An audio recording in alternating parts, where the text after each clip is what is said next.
entrepreneur. Audacity. Audacious. Now they're watching.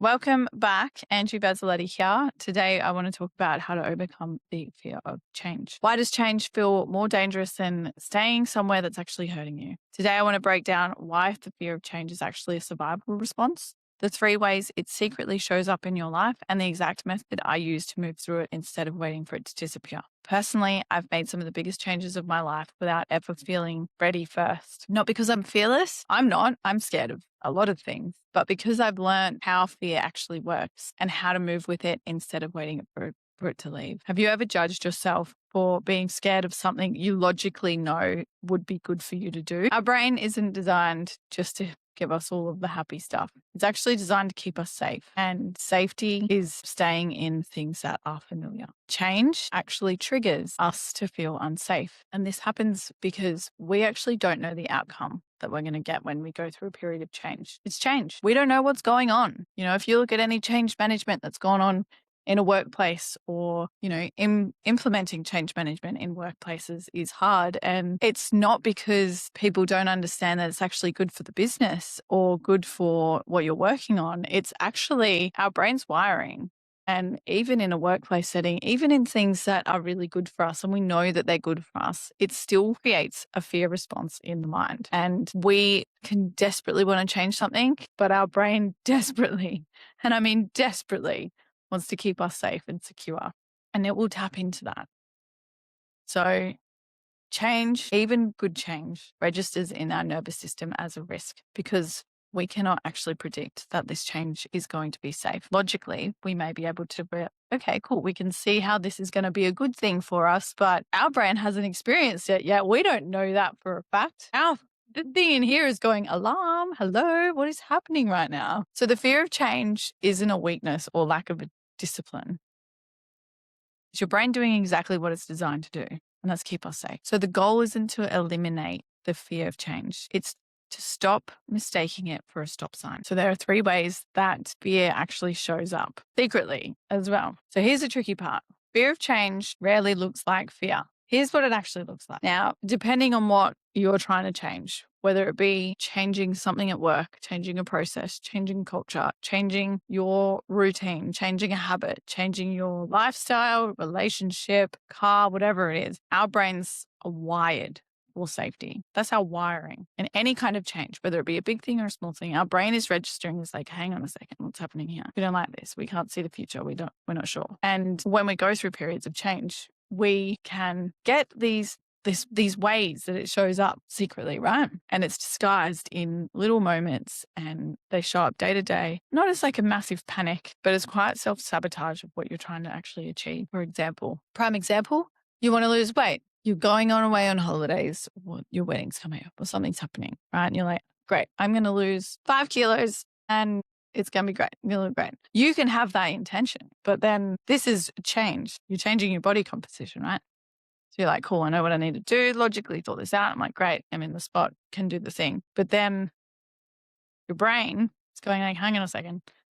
This is going to create discomfort. This is going to be a change. We're not sure what's happening here. Our brain will try and sabotage us, which is why you can be losing weight while you are also self-sabotaging yourself and eating 6 ice creams after dinner, or maybe 6 cookies, or maybe it's like 6 packet of chips, or secretly eating in the cupboard, or sneaking an extra little sweet here and there. Knowingly is that isn't going to help you lose weight. It is going to be counterproductive in what you're trying to change. But our brain is just wanting to keep us safe. And it is so strong with its want and desire that it will create us to self-sabotage things. Say when you want to, for me, I was starting a business and I was like, great, I'm starting a business. This is what I'm going to do. Here's where I'm working towards. And it was a whole change process, right? Cool. I was sabotaging myself so many times, doing this, working on this, not actually doing things that were moving the needle because subconsciously my brain is coming into play, being like, hey, hang on a second. We want to stay in this comfort zone of like what we know. We're going to do anything to like keep us there. So it's like we keep the familiar stuff going.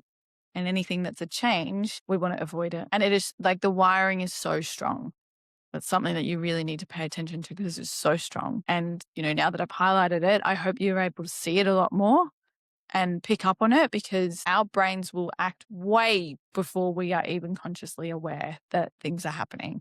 So you've got to be able to pick these things up, right? The fear of change will sneak up on us. And disguise number one that it can play is over researching instead of just starting. And this was something that I fell so victim to on my journey, because it's constantly that, okay, I need more of this. I need more of this. Whereas if I just got started, I would have made so much more progress, but I was stalling myself because I was actually afraid of starting the business and launching the podcast and doing all of the things. But if I just, I would tell myself that I'd need more information, I'd need this, I'd need that. But if I just got started, I actually would have, produced some output to say, or to calm that fear. And I didn't really know, didn't really recognize it, but that's what was happening. And this is how our wiring can be so important to pay attention to, because these things will happen and you've got to pay attention.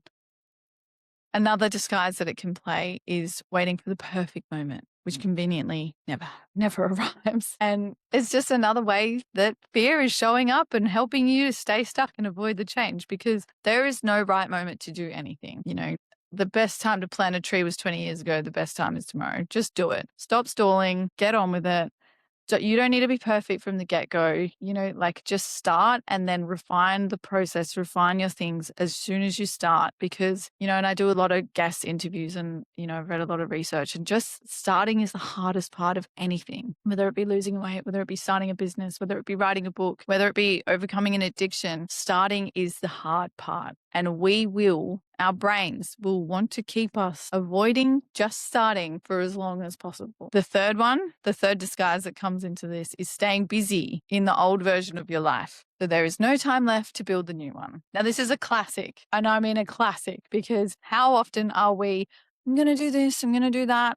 Like I have the intention, but I'm not doing anything because I'm too busy in this life. I'm too busy in this identity. I'm too busy here faffing around and doing this. Just start and stop being so busy, because, there's being busy and then there's being productive. And, when we do a lot of work and work on these things, and it's actually not anything that's going to help us move the needle. It's just stuff that's like, okay, what are you doing? Staying busy for no reason. There's a fear of change coming in. That's what's happening. Our brain is going, I know how we can prevent this change. We will stay so busy in our old identity that we have no time to move to anything else. That's what's happening. So if you recognize yourself in any of those disguises or anything that's come up, that is your fear talking. It's dressed up as practicality, but it's not. It is purely fear. Our brains don't want us to take the next step and to take a step into discomfort. No way. It wants us to stay exactly where we are in the comfort land and not do, move, see, think, feel anything else. So what's actually happening underneath?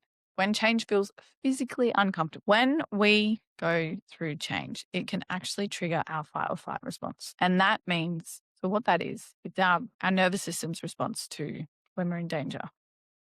Certain body systems will shut off, certain ones will come on. We get more blood, we get more energy, we get adrenaline. Our brain releases chemicals and things so we can fight a bear if we need to fight a bear. And the thing with change is, it'll set that alarm off as if we need to fight a bear, but it's actually we're just trying to change something. But we can trigger our fight or flight response, which isn't what we need to go through change, because when we're stressed and we're all like hyper vigilant and like ready to fight a bear, you're not going to be super productive. And we need to learn to calm whether a change is good or bad. And, the first thing is paying attention to that fight or flight response and saying like, okay, cool. We're going to reframe this, reappraise it, and think about it differently. Because when you do, you can actually help calm the nervous system and bring yourself back to more logical thinking and not get mixed up in these emotions and, that fight or flight response, because it will be so strong.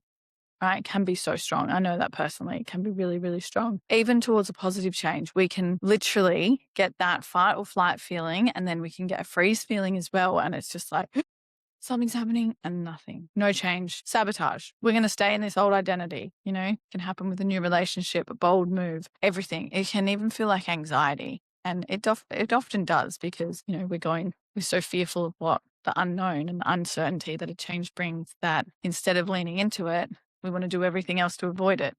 So our brain is doing its job, which is to minimize threat, maximize reward. But it doesn't know how to register these things as like a good or a bad thing, right? So once you learn that, and hopefully you take some stuff away from this video, but once you learn that, and I've learned it in depth when I studied neuroscience, because our brains are beautiful. And they're one of our biggest asset, but also our biggest liability. And it's our wiring. It's our biological wiring that does that to us.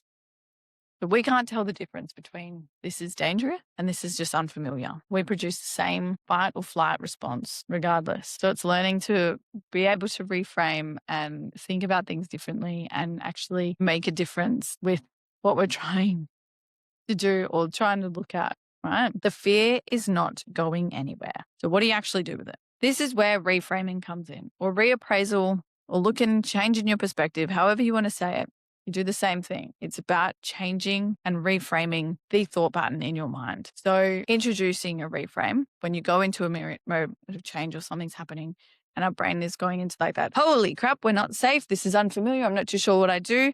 I'm going to pull on our nervous system and say like, hey, we might need to fight off a bear. Hey, you can say, all right, hang on a second. I'm going to pause.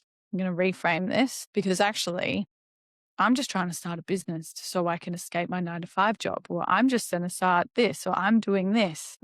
Seems scary because it's unfamiliar, but it's not terrifying. We don't need to activate the stuff to fight off bear. So we don't need to wait for fear to leave before we act on it, because we just act, and we act with that fear there because there is no escaping it. We can reframe, but we're still going to have that internal fear going on for us. And imagine like you're on a flight, there's turbulence, and that uncomfortable feeling when it's like the plane's shaking and everything's shaking, and like you can't do anything but sit there and drive with it, right? Ride with it, fly with it, whatever. You can only sit there. It doesn't mean that the plane's going to go down. It just means it's a little bit bumpy. And that's what it's like when we're going through change in the brain. We just have to learn to teach our brain that actually this turbulence is okay. We will be okay, not the end here. I remember when I was transitioning from mining to starting my own business, I had so much turbulence going on. I was terrified. What if it fails? What am I going to do? I've got financial stuff that I've got like mortgages. What am I going to do? How am I going to sustain all of this? And I needed to actually just sit with it and go, no, everything will be okay. It's just turbulence here. It's turbulence. We're okay. Like things will be okay. And really had to sit with that feeling of, okay, we're going to start a business and we're going to launch this podcast. We're just going to dive into it. We've got to go with it because that fear isn't going to go away. And even if I do it now, if I do it later, it's not going to go away. And, you've just got to understand that you've got to act with the courage. And the goal was never courage without fear. It's moving despite fear. That's the entire definition of audacity in practice. Every meaningful change you've ever made in your life has been made with fear in the room, not when it's left. So it's about moving through it when it is there, because it is there. The one practical tool that you can use this week is name the fear out loud. Specifically, I am afraid that. Vague fear feels bigger than named fear. So if you are just letting your brain run around with all of this fear going on and not actually saying the thing that you're specifically afraid of, your brain is just in hyperdrive going like, I've got no idea. I'm scared of everything. This is a massive thing. But it's like, hold on a second. I'm actually only afraid of this part. I'm afraid of looking silly on camera. Okay.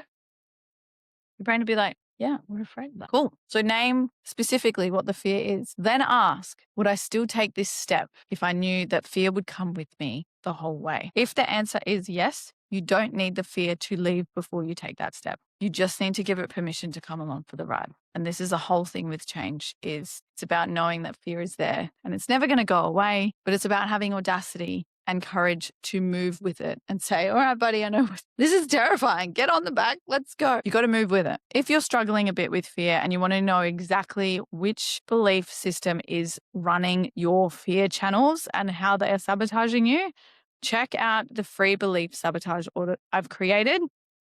Takes 5 minutes and it will tell you exactly what your archetype is. It'll give you real answers and a practical strategy on how you can move through it. And remember, have audacity, lean into it, bring the fear along for the ride. Tell me in the comments below what your fear is, what you're trying to be more audacious with. And like, subscribe to all the things, you know the drill.